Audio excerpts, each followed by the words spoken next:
I bought this ND filters on Amazon for my DJI Mini 4 Pro drone. So basically it will just reduce the amount of light enters your drone.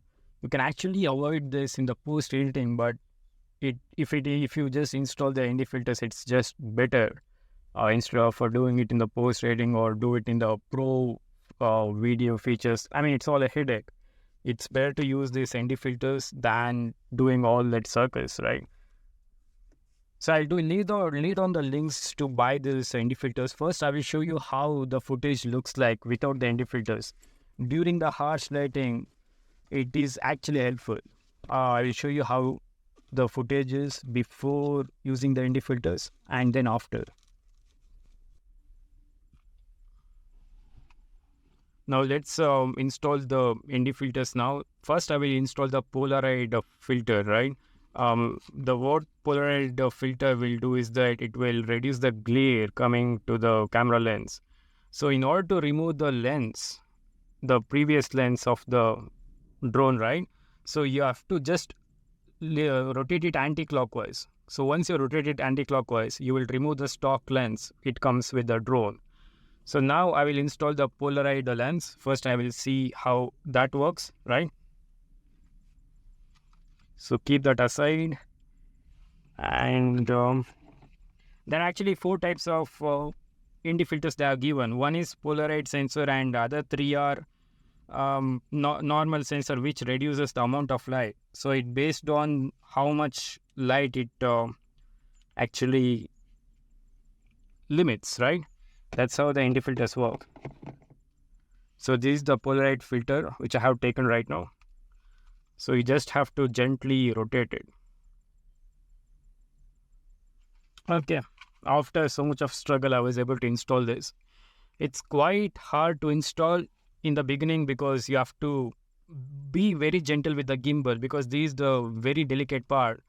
So I really did not want to put much pressure on it. So it was kind of hard to install this. But once you get that knack of installing, it will be easy in the next time.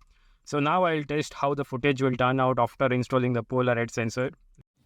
So this footage I have taken without any filter. This is from the stock lens only, so without any filters or anything. So this is how the footage looks.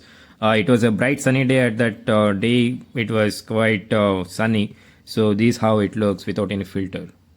And this one I have used the Polaroid filter, and it is really good because Polaroid filter actually reduces the glare in the water, right? If there's any too much of reflection in the water, this helps when you are shooting near the water bodies. If there's too much of reflection, Polaroid filter actually reduces that glare. And this is taken from ND16 filter. There are actually 3 types of filters, right? ND16, 64 and 256. This is from 16. So it doesn't block that much of light. It will let 70% of the light. You can use this filter when you want minimal light to be blocked. And this is from the ND64. ND64 will block some of the light. So it all depends on the day. Like if it is too sunny, if it is too if it is not too much sunny, like if you want to block certain amount of light, then you can use ND64. And the next filter is ND256. I don't know why there is a big gap between 64 and 256. They should have given some middle number, but yeah, it's fine. So ND256 actually blocks so much of light. So you should only use this filter in very harsh lighting. Like I was shooting this in a bright sunny day. It was like 1 p.m. or so.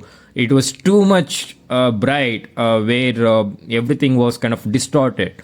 So in those kinds of scenarios, you can use ND256. So you can buy this filter from the Amazon. I will give the links. I have provided the links in the description. So thanks for watching this video. See you in the next video.